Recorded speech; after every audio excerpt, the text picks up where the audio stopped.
Item: SCP-1264. Codename: Resurrected Wreckage. Object Class: Keter.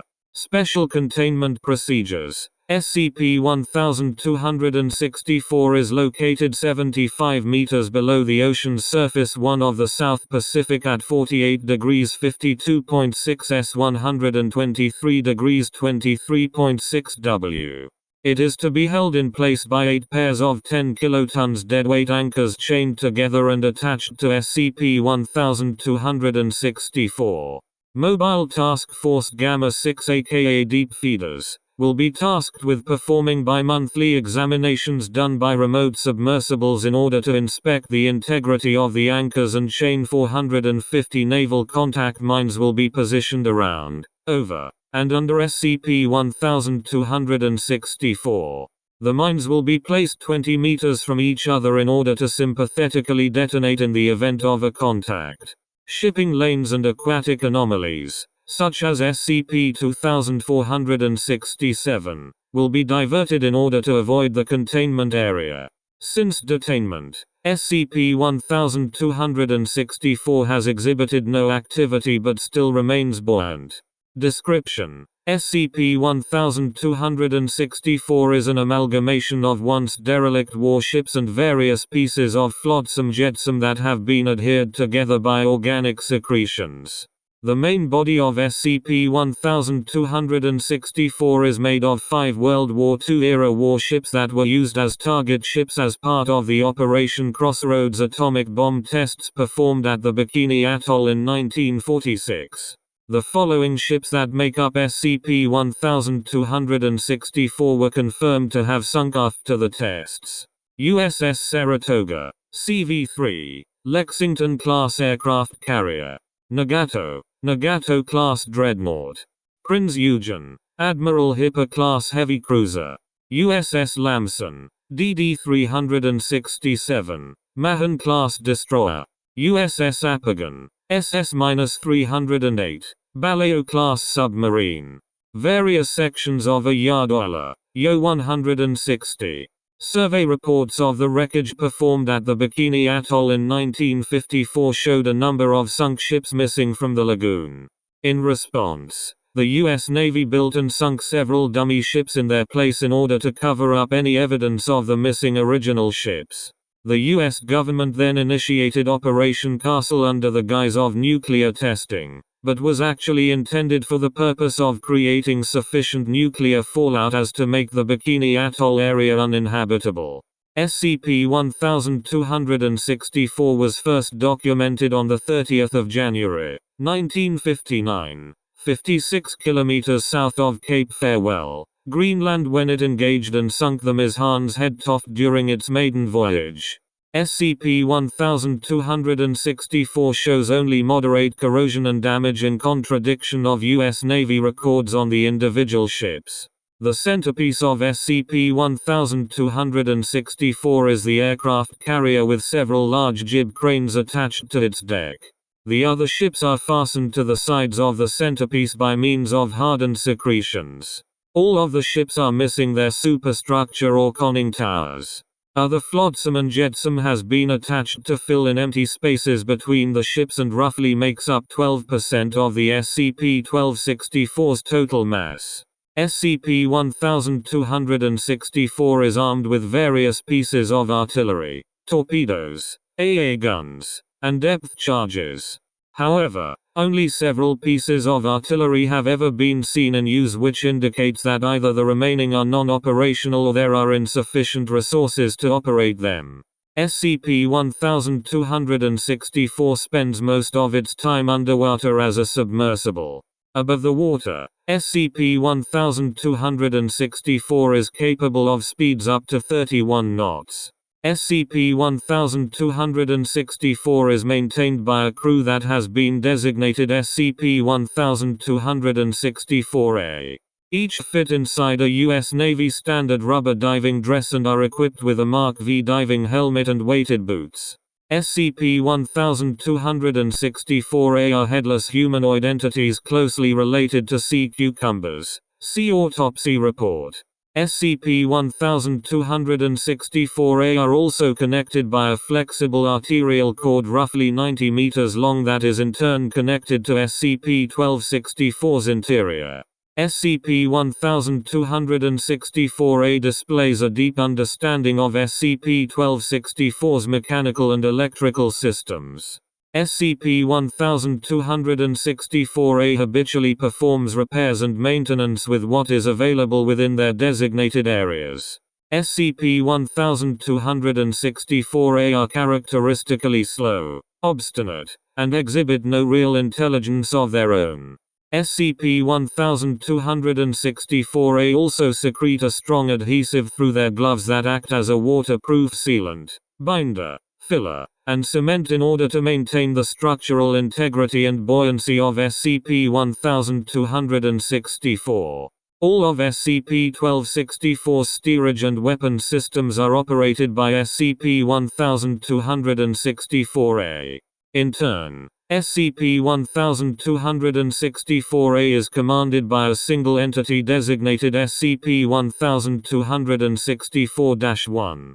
SCP-1264-1's appearance is unknown and the only physical evidence for SCP-1264-1's existence are the arterial cords that connect SCP-1264-A to the ship's interior. These cords are lined with strands of neural tissue that do not originate from SCP-1264-A. This indicates that SCP-1264-A is directly connected to a separate biological entity, or that SCP-1264-1 is actually the collective consciousness of SCP-1264-A. SCP-1264-1 has proven on numerous occasions to be a hostile and skillful tactician of naval warfare. SCP-1264-1 has been reported in some cases to transmit radio signals via ELF radio. To date, SCP-1264-1 has engaged civilian and military vessels and has sunk of them, though SCP-1264-1 has shown a preference for passenger ships over other vessels. After the destruction of a vessel, SCP-1264-A will then throw fishing nets on top of survivors floating in the water. These nets are then attached to the hull of the sinking vessel or an anchor so that it will drag down the net and its contents. Post-incident recovery teams using submersibles are unable to locate any corpses underwater after they are dragged to the bottom. In 20, SCP-1264 was involved in a protracted engagement with MTFTAU-11 aka can openers, and was effectively suppressed. In its impaired condition, SCP-1264 was then towed out under armed escort to its current containment area for indefinite detainment. Level 2 access required. Access granted. Autopsy Report 1264-8. ID. BPD 110094-67F. Decedent. SCP-1264-1. Age. NA. Race. NA. Sex. NA. Length. 177.0 centimeters. Weight. 111.3 kilograms. Location of autopsy. Research Site 45. Autopsy authorized by Dr. W. Hermes. Recovered post-incident. 1264 to 1212D. Clothing equipment. Mark V diving helmet. Standard U.S. Navy diving dress. Rubber. Weighted boot. External examination. Multiple blast and fragment injuries to the chest and abdomen including amputation of one of the lower extremities. There are multiple penetrating fragment injuries of the anterior thorax. Bilateral symmetry is present in the physical appearance. 4 extremities branch out from the central body, 2 upper and 2 lower. The upper extremities branch out again into 4 smaller distal appendages. This allows the subject to operate inside the suit, by taking on a nearly humanoid form. History. Injured by explosive munitions. Gross description. Skin. A membranous epidermis and dermis are both present. A thin layer of calcified structures lies below the dermis and is made of isolated microscopic ossicles joined by connective tissue. Head and neck. Head is totally absent. Mark V diving helmet is only filled with seawater and detritus. The opened neck actually serves as the anus, expelling waste into the helmet. Skeletal system. An endoskeleton made of reinforced calcareous rods, plates, and bulbs provides upright support to the body and extremities. These structures are not true bones as they lack marrow, nerves, endostome, and periosteum. Structures are held tightly in place by the surrounding radial muscles. Muscle tissue. Tissue is dark brown in color and formed in a circular pattern around the endoskeleton. A water vascular system is present to allow elongation and introversion of the muscle tissue. Water is not actually used in the hydraulics but rather a coalomic fluid. Circulatory system. Hundreds of miniature ampullae are present within the muscle tissues that pump the coalomic fluid. Phagocytic coalomocytes, somewhat similar in function to the white blood cells of vertebrates, are formed within the hemal vessels and travel throughout the body cavity via coalomic fluid. The coalomocytes also seem to be responsible for carrying the hemoglobin. Respiratory and digestive system. Oxygenated and deoxygenated coalomic fluid is circulated via the arterial cord protruding from the dorsal side. This cord is the body's lifeline for both oxygen and nutrition, similar to a fetus connected to the mother's placenta. Body cavity lacks gills and stomach. The cord directly branches off into the intestines and major vessels once inside the body. Nervous system. Brain is completely absent. Nerve tissue stems from the thin notochord-like structure that is included in the arterial cord. Small eye spots are present on the distal upper appendages. Other comments. A system of interconnected glands fills the entire ventral thoracic cavity. These glands are responsible for secreting the specialized adhesive. Secretions are then pumped through the upper extremities and out the distal orifices. Other lab procedures. Toxicology, photography, X-ray, microscopic examination, disposition of evidence. Toxicologist, vitreous, fluids, lead investigator, clothing, equipment, morgue custodian, body. Note: items not specifically stored in the lab 62 vault are to be incinerated. Dr. W.H. Summary. Body exhibits strong physical and anatomical traits with echinoderms, especially holothyroidy or sea cucumbers. Though the body includes many independent systems, it is completely dependent on this cord for sustenance and direction. Control of the body is granted through the cord through some other intelligence, as it is evident how the neural pathway ends inside the body cavity but originates elsewhere. The body should be considered as a physical extension of this intelligence. This entity must be made of the same anatomical characteristics as SCP-1264-01 in order to utilize and manipulate these extensions. This entity, if it is in fact a singular consciousness, would have to be extremely adept to handling an enormous amount of input and output signals simultaneously in order to manage all of SCP-1264-A. Level 2 access required. Error. File not found.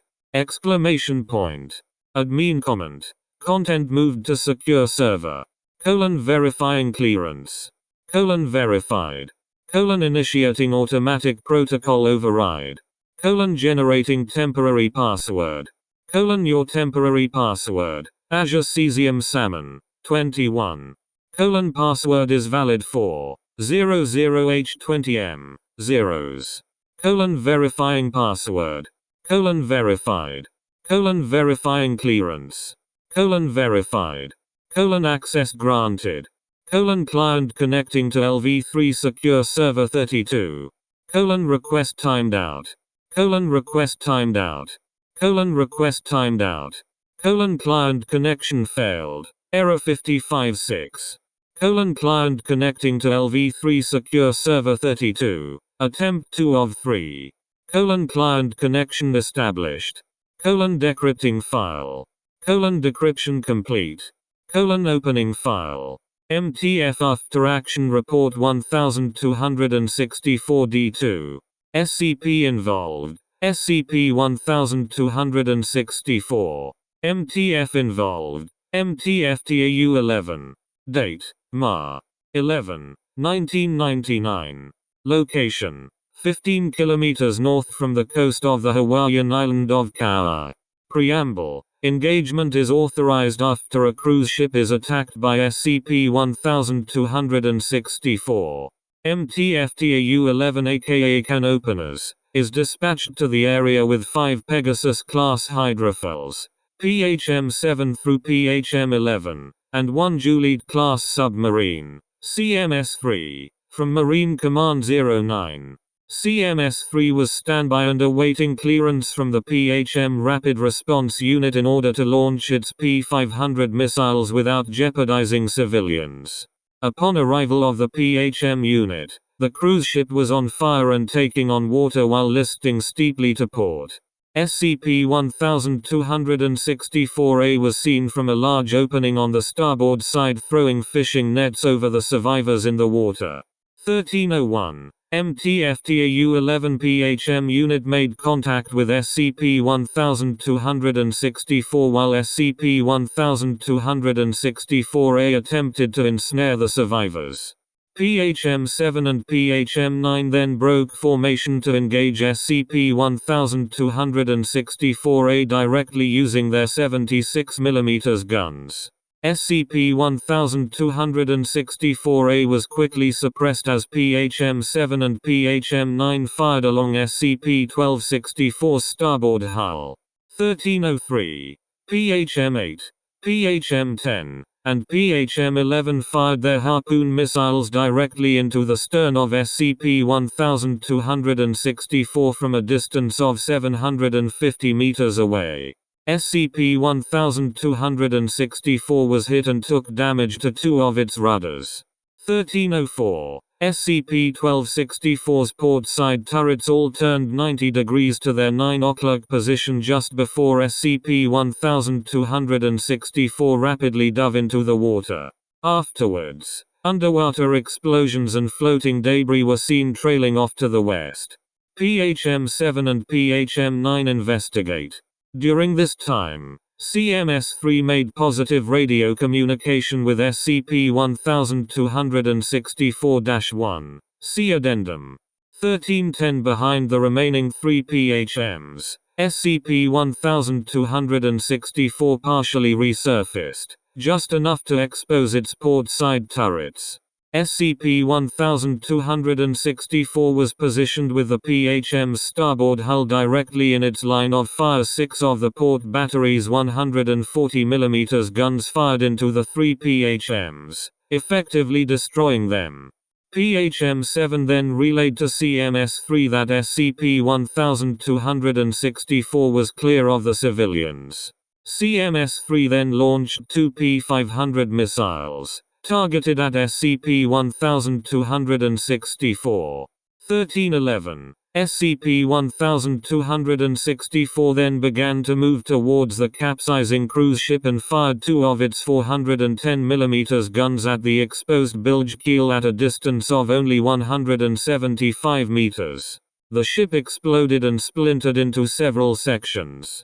SCP-1264 then plowed through the floating debris.